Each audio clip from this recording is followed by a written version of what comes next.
Prepare for a revelation about Lando Norris, the Formula One driver who went from being the sport's most unproblematic figure to someone seemingly needing a personal security detail just to navigate his career. This dramatic shift isn't merely about on-track rivals or performance.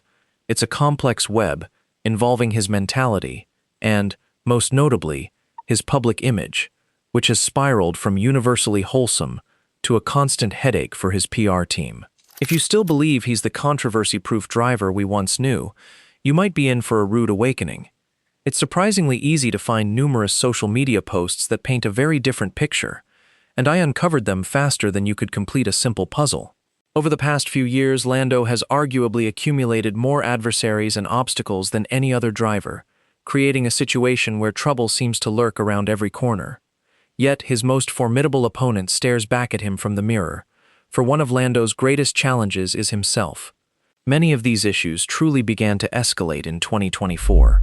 One of the most visible changes in 2024 was Lando's public image being torn to shreds, primarily because he seems to operate in two distinct modes, neither of which has served him well.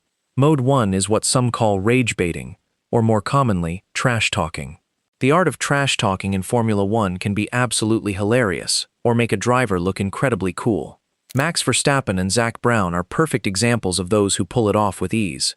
Verstappen's quips are sharp, and Brown's playful jabs are often just annoying in a charming way. However, when Lando attempts it, the results are often hit or miss.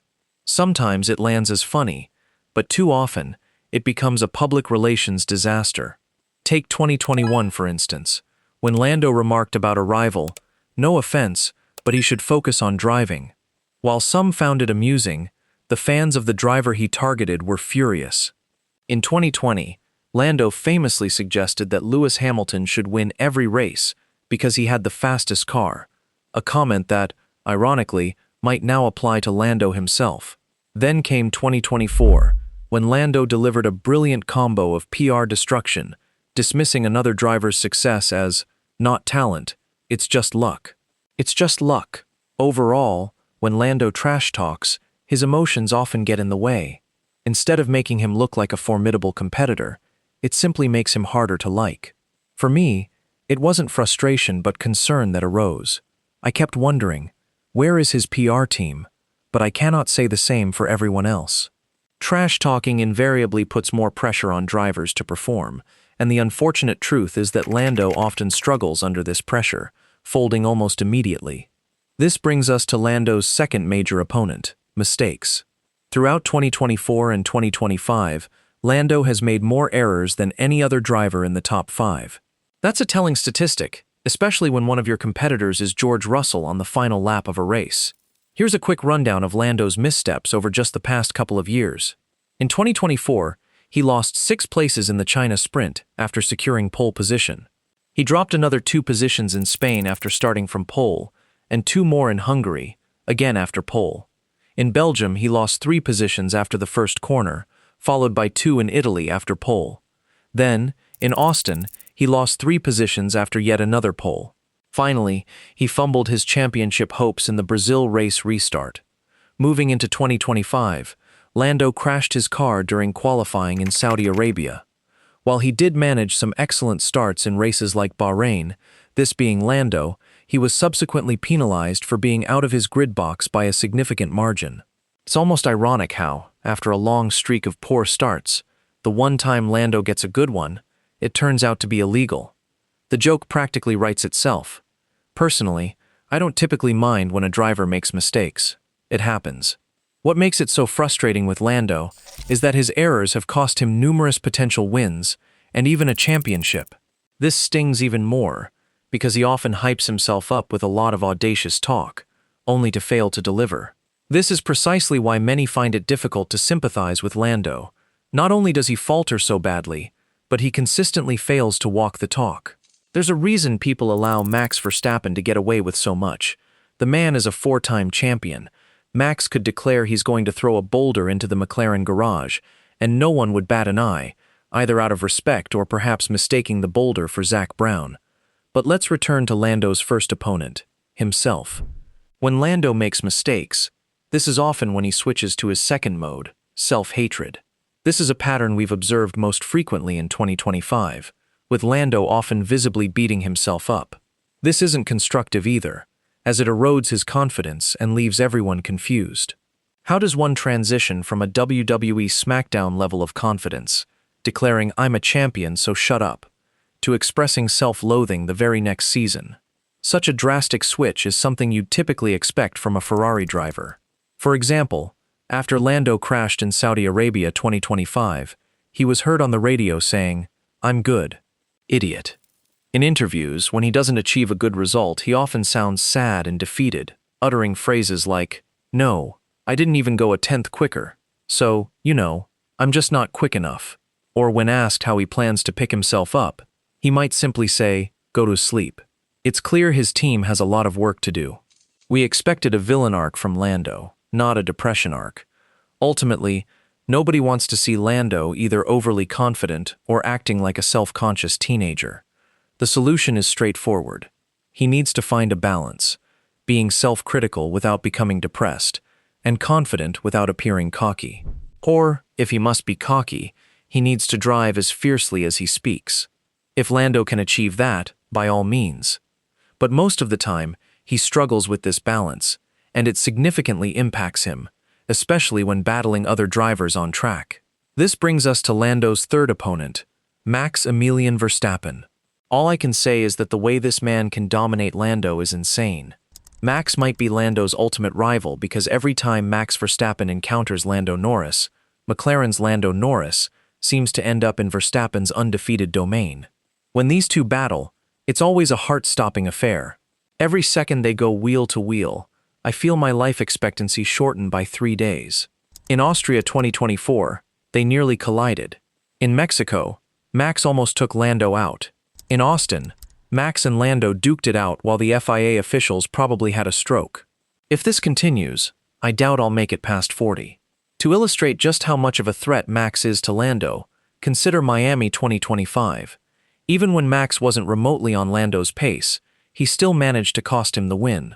In that race weekend, Max snatched pole position from Lando. Once the lights went out, Max locked up into turn 1, and his beautiful Red Bull machine slid into Lando Norris, indirectly causing him to lose positions at the start, just like old times.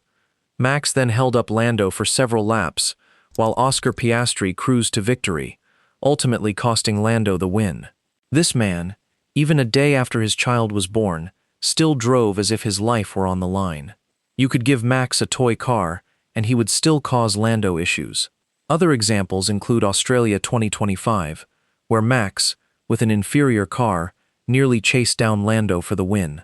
In Japan, Max stole Lando's pole position with one braking point, taking away a race Lando could have easily won. And in Saudi Arabia, Max took pole again with his blue car, and Lando finished far behind, costing him 6 valuable points. This guy truly is like the final boss. So, Max Verstappen is the driver Lando feels the most pressure to fight.